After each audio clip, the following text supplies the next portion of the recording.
Hai, selamat bertemu kembali dengan saya, Dr. Yeti Handoko Putra. Topik pembahasan kita hari ini adalah Orthogonal Frequency Division Multiplexing atau OFDM. Ini dapat didengarkan melalui podcast di yefree.podomatic.com. Oke, mari kita mulai. Selamat pagi, selamat bertemu kembali pada kuliah komunikasi data. Pada hari ini kita akan membahas topik baru mengenai OFDM. Apa itu OFDM? Nanti kita akan lihat. Jadi OFDM itu merupakan salah satu perkembangan dari FDM yang digunakan pada generasi keempat di mobile telepon. Kita akan lihat nanti di sini. OFDM singkatan dari Orthogonal Frequency Division Multiplexing. Di OFDM sendiri itu merupakan bentuk dari FDM yang seperti apa nanti kita akan lihat. OFDM sering juga disebut dengan modulasi multi-carrier, menggunakan beberapa sinyal carrier dengan frekuensi yang berbeda. Digunakan untuk mengirimkan satu bit data. Jadi kalau FDM, satu channel itu adalah merepresentasikan beberapa sinyal data, sedangkan pada OFDM itu mengirimkan satu data yang dipecah-pecah. Jadi dia mirip dengan FDM, sinyalnya dipecah-pecah dan dikirimkan dengan frekuensi carrier yang berbeda. Dalam hal ini, frekuensi carrier yang berbeda kita sebut dengan subcarrier, supaya tidak sama dengan carrier yang ada pada FDM. Jadi kalau pada FDM, frekuensi carrier-nya mengirimkan untuk channel yang berbeda, untuk data yang berbeda. Karena pada OFDM, digunakan untuk mengirimkan satu data tapi dipecah-pecah dengan frekuensi carrier yang berbeda yang kita sebut dengan subcarrier. Jadi misalkan terdapat data stream pada pengiriman R bit per second, dalam bentuk domain frekuensi memiliki bandwidth adalah kelipatan dari frekuensi dasar. Jadi satu bandwidth-nya dipakai penuh untuk mengirimkan satu bit stream. Frekuensi tengahnya adalah F0. Maka pada OFDM, pengiriman akan dibagi menjadi N stream, jadi pecah-pecah menggunakan serial to parallel. Jadi kalau lihat pada gambar ini, ada suatu data, itu dipecah-pecah. Ini menjadi N pecahan. Kemudian dikirimkan dengan frekuensi carrier yang berbeda-beda yang kita sebut dengan subcarrier. Masih ingat jadi kenapa disebut dengan subcarrier? Untuk membedakan bahwa pengiriman ini adalah pada data yang sama. Sedangkan kalau frekuensi carrier itu untuk mengirimkan untuk pada data yang berbeda. Jadi satu data kita pecah-pecah. Dikirimkan seperti ini, pada gambar kanan diperlihatkan, pecah-pecah. Tujuannya apa? Tujuannya adalah untuk pertama adalah menghemat bandwidth tentunya. Nanti kita akan lihat apa keuntungan dari OFDM. Kecepatan masing-masing stream itu menjadi seper R-nya. Jadi bebannya menjadi lebih kecil, tidak perlu mempergunakan infrastruktur yang terlalu besar, karena kecepatannya berkurang menjadi seper R-nya. Data stream ini bisa diubah, nanti kita lihat, bisa diubah dalam bentuk domain frekuensi. Nanti kita akan belajar proses OFDM pada domain waktu dan pada domain frekuensi. Pada domain frekuensi, silakan mahasiswa mempelajari sendiri yang disebut dengan DFT. DFT Discrete Fourier Transform, yaitu mengubah data dari domain waktu menjadi domain frekuensi. Kita lihat dulu apa yang disebut dengan ortogonal. Jadi mengapa OFDM adalah O-nya adalah ortogonal. Apa yang dimaksud dengan ortogonal?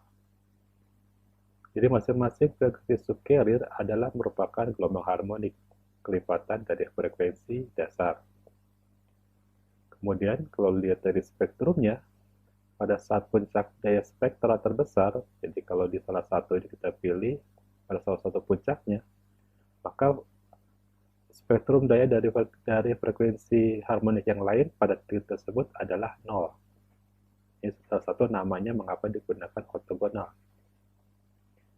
Dan kemudian, jika kita perkalikan antara dua sinyal harmonik, itu akan hasilnya adalah nol. Jadi kalau kita lihat di sebelah kanan bawah ini, ada dua sinyal. Bentar, saya ganti dulu mouse supaya terlihat.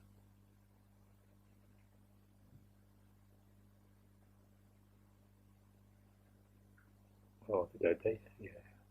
Jadi kalau kita lihat di gambar ini, pada satu periode, yaitu ada puncak dan lembah, sampai jika satu periode gelombang ini kita kalikan dengan sinyal harmonik yang lainnya, tentunya akan ada pertemuan di titik nol. Jadi pertemuan dua gelombang pada gambar ini terlihat pada pertemuan pada dua titik. Ini ada pada sumbu Y0. Kemudian jika dua sinyal ini kita kalikan, misalkan yang satu mempunyai frekuensi FA, kita kalikan dengan yang lain menggunakan frekuensi FB. Perkalian sinus itu akan menghasilkan penjumlahan cos dan pengurangan cos. Dengan frekuensinya yang satu adalah penjumlahan, kita ingat bahwa F1 dan F2 itu merupakan frekuensi harmonik atau kelipatan dari frekuensi dasar. Sehingga kalau kita lihat, persamaan ini bisa menjadi integral untuk satu periode dengan anggap saja penjumlahan dari dua frekuensi harmonik adalah kelipatan C dikalikan dengan frekuensi dasar, sedangkan selisihnya anggaplah ini adalah kelipatan dari frekuensi dasar dikalikan dengan D-nya. Lihat di sini, integral cos sendiri jika diintegralkan untuk jarak 0 sampai T, itu hasilnya adalah 0. Lihat di sini ke integral yang atas positif, yang bawah adalah negatifnya. Jadi kalau diintegral hasilnya akan 0. Kita ingat integral itu adalah luas di bawah kurva. Jadi kalau kita integral dalam satu periode, maka setengah periode adalah positif, setengah periode yang lain adalah negatif. Jadi hasilnya adalah 0. Nah, sifat 0 ini yang disebut dengan ortogonal. Persamaan dari sin kali sin itu merupakan persamaan korelasi. Berarti dengan kata lain bahwa kedua sinyal harmonik ini itu menghasilkan sinyal yang independen, yang tidak berkorelasi. Itulah disebut dengan sinyal ortogonal. Jadi walaupun terlihat gambarnya adalah saling dilihat dalam bentuk suatu frekuensi, namun kita lihat bahwa pada saat dia positif, titik yang lain itu frekuensi yang lain adalah 0. Ini melambangkan bahwa sinyalnya adalah ortogonal, tidak ada interferensi. Tapi tentunya harus didukung dengan proses sinyal digital yang kuat yang bisa menghasilkan frekuensi yang tepat. Di zaman sekarang, di generasi keempat, 4G sudah bisa digunakan digital signal processing dengan frekuensi yang tepat. Itu kelebihan mungkin pada saat ini. Ini merupakan salah satu dari dasar generasi yang keempat atau long term evolution LTE. Contoh dan keuntungan OFDM, aplikasi banyak digunakan pada standar LAN yaitu IEEE 802A yang merupakan OFDM dengan 52 frekuensi subcarrier dengan frekuensi dasarnya 0,3125 MHz. Kemudian juga pada IEEE 802 tipe N, WiMAX, LTE, dan digital video broadcasting. Nanti kita akan pelajari mengenai fading. Sementara kita tahu dulu bahwa akan terjadi pelemahan atau fading. Ini karena terjadinya beberapa multi pantulan atau multi jalur yang tiba di receiver. Keuntungannya kalau pada OFDM itu hanya mempengaruhi frekuensi tertentu saja. Sedangkan frekuensi-frekuensi yang lain di dalam komponen subcarrier itu tidak akan terpengaruhi. Jadi efeknya adalah lokal pada satu subcarrier. Ini mudah diatasi, tidak berpengaruh ke global kepada seluruh sinyal. Tidak ada interferensi, ini sudah dibuktikan dengan adanya korelasi antara subcarrier. Data rate menjadi kecil, berarti kapasitas yang kita gunakan sinyalnya juga menjadi lebih kecil dan kita tidak memerlukan kabel dengan infrastruktur yang harus memiliki kapasitas yang sangat besar karena kita bisa mengirimkan dengan daya yang kecil dan tidak perlu menggunakan baud rate yang besar. Modulasi yang sering digunakan untuk FDM itu cukup banyak. Salah satu yang paling sering adalah quadrature phase shifting. Jika lupa, silakan lihat lagi pada video sebelumnya apa yang disebut dalam quadrature phase shifting. Untuk lebih mudah, kita lihat contoh berikut. Ini ada contoh FDM dengan subcarrier-nya kita pilih yang sederhana adalah 4. Tentunya ini hanya contoh, karena pada kenyataannya tidak ada yang cuma 4 subcarrier. Biasanya 52, 126 cukup banyak. Tapi kita pakai di sini adalah contoh untuk domain waktu 4 subcarrier saja. Sinyalnya memiliki simbol red 1, kemudian frequency sampling sama dengan 1. Simbol itu jangan lupa ini merupakan baud rate. Frequency samplingnya 1 per simbol. Kita gunakan modulasi BPSK. Data yang dikirim sebagai berikut. Yang supaya mudah kita konversikan dalam bentuk tabel. Jadi data yang berupa serial ini merupakan data digital, data stream digital. Kemudian kita bentuk dalam tabel sesuai dengan subcarrier-nya menjadi seperti ini. Jadi C1 itu adalah subcarrier 1 sampai dengan C4 subcarrier 4. Kalau kita lihat datanya, data pengirimannya, kita lihat posisinya itu dipecah-pecah. Jadi data pertama 1 itu masuk ke carrier 1, data kedua 1 masuk ke subcarrier 2, data min 1 masuk ke subcarrier 3, masing-masing dipecah-pecah per 4 bagian. Dikirimkan sebagai berikut. Ini baris pertama itu adalah pengiriman waktu pertama, baris kedua pengiriman waktu kedua, sampai baris ke-6. Kita pilih frekuensi subcarrier-nya adalah untuk C1 1 Hz, C2 2 Hz, C3 3 Hz, C4 4 Hz. Kita pilih supaya mudah. Ini adalah frekuensi subcarrier-nya. Kalau kita lihat, frekuensi subcarrier ini merupakan kelipatan dari 1. Jadi 1 itu merupakan frekuensi dasar. Dan keempatnya adalah frekuensi harmonik. Jadi kita pilih di sini carrier 1 dengan frekuensi 1 Hz ini mengirimkan sebagai berikut. Ini merupakan bentuk dari satu kolomnya. Jadi C1 mengirimkan 1, 1, 1, min 1, min 1, ini adalah satu kolom dari C1. Carrier 2 itu dengan frekuensi 2 Hz mengirimkan pada kolom kedua, sama seterusnya. Carrier ketiga dan keempat mengirimkan pada kolom ketiga dan kolom keempat. Ini datanya. Ingat bahwa pengiriman data ini tidak menggunakan frekuensi yang sama, jadi frekuensinya berbeda-beda. Dan data ini sebetulnya berasal dari data stream yang sama. Jadi bedanya dengan FDM, biasanya pengiriman carrier itu untuk data stream yang berbeda, tapi kalau pada ODF itu adalah data stream yang sama. Kalau kita gambarkan dalam bentuk BPSK sebagai berikut, ini adalah carrier 1 mengirimkan tanda garis hijau melambangkan 1, kalau tanda garis hijau yang di bawah ini melambangkan minus 1. Jadi ini adalah komponen carrier 1, ini komponen carrier kedua, ini BPSK-nya, kita dikirimkan. Carrier kedua ini 1, min 1 di bawah, satu di atas, dan ya ini gambar yang kedua di paling kanan atas ini gambarkan dari pengiriman menggunakan BPSK. Perhatikan juga pada gambar yang bawah sebelah kiri ini merupakan pengiriman dengan frekuensi 3 Hz. Kita lihat perbedaannya antara gambar 1 sampai gambar 4 adalah dari kerapatan frekuensi. Kerapatan frekuensinya berbeda-beda. Jadi sinyal tersebut dikirimkan dengan subcarrier yang frekuensinya berbeda-beda. Bisa dibayangkan bagaimana bentuk dalam domain waktu. Kita coba lihat dalam bentuk domain waktu adalah sebagai berikut. Jadi dalam domain waktu ini sinyal keempat tersebut dijumlahkan. Itu akan menghasilkan satu sinyal kira-kira sebagai berikut. Ya, tentunya tidak mudah dilihat. Ini karena gabungan dari beberapa sinyal, ini merupakan hasil dalam domain waktu yang dikirimkan oleh pemancar. Ini adalah sinyal OFDM untuk suatu data stream pada F4G, pada generasi keempat. Apa kelebihannya? Ya kelebihannya karena dia menggunakan sistem ortogonal, tentunya bandwidth-nya lebih rapat, kemudian power-nya lebih kecil pengirimannya karena data rate-nya menjadi lebih kecil. Dalam domain frekuensi, kita bisa mengubah dari domain waktu menjadi domain frekuensi menggunakan FFT, atau kebalikannya mengubah dari domain waktu menjadi domain frekuensi menggunakan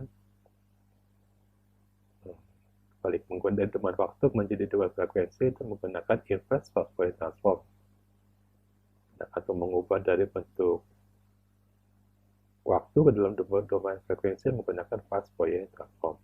Jadi kalau lihat di gambar atas, frekuensi domainnya itu adalah sebagai berikut. Ini merupakan informasi yang dikirimkan, frekuensi domainnya, ini domain waktunya. Setelah domain waktunya dilakukan proses Fourier transform akan menjadi seperti kanan atas ini. Kalau kita gambarkan seperti berikut. Jadi hasilnya itu adalah pengirimannya per waktu. Jadi per waktu dalam domain frekuensi, C1 itu menyumbangkan positif 1 pada waktu yang sama, frekuensinya 1 Hz. Kemudian C2 mengirimkan dengan nilai 1 dengan frekuensi 2 Hz, C3 itu mengirimkan minus 1 dua-duanya dengan frekuensi 3 Hz, dan C4 mengirimkan minus 1 dengan frekuensinya 4 Hz. Jadi pada domain frekuensi, satu spektrum adalah dalam bentuk satu waktu. Jadi keempat subcarrier. Jadi kalau domain waktu itu menghitungnya adalah ke bawah, pada domain frekuensi itu per waktu, per baris. Sudah, saya break dulu sebelah sini. Ada yang belum jelas, kita perhatikan di sini. Coba perhatikan untuk yang berikutnya. Pada waktu berikutnya, pada pengiriman berikutnya itu adalah C1 menyumbangkan 1, C2 1, C3 1, dan C4 min 1. Ini adalah pengiriman pada waktu yang berikutnya. Jadi pengiriman menggunakan Fourier transform dalam domain frekuensi seperti ini. Di pengiriman seperti ini. Ini adalah komponen-komponen masing-masing komponen dari BPSK. Seolah-olah sinyal yang tadi kita penggal-penggal pengirimannya, kalau kita balik ke gambar yang ini, ya seolah-olah pengirimannya itu dipenggal-penggal, sepotong-sepotong dari sinyal gabungannya dikirimkan. Sama saja, tapi harap menguasai baik domain frekuensi maupun pada domain waktu.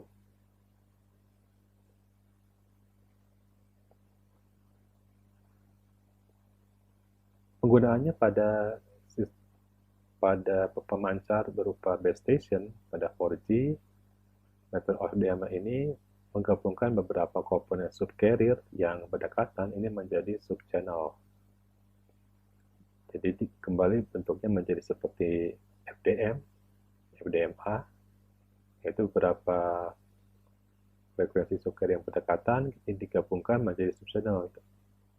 Dalam penggabungannya, data-data ini itu akan dipenggal-penggal lagi nantinya, dikelompok-kelompokkan lagi. Jadi beberapa satu channel bisa menjadi penggalan dari subcarrier. Misalkan tadi sudah diceritakan untuk LAN itu ada 52 subcarrier. Bisa saja pada OEDMA-nya kita pergunakan satu channelnya itu adalah 25 subcarrier. Jadi sebagai subchannel. Jadi satu subchannel ini merupakan satu data. Jadi satu channel ini merupakan satu data stream.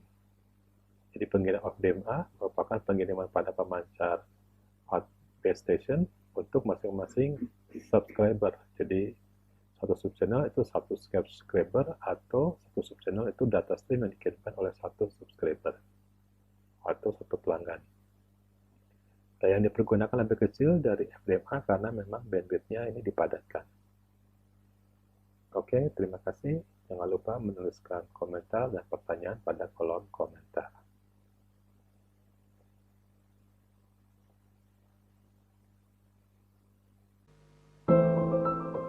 Demikian pembahasan untuk hari ini. Terima kasih atas perhatiannya. Sampai jumpa pada pembahasan berikutnya. Bye.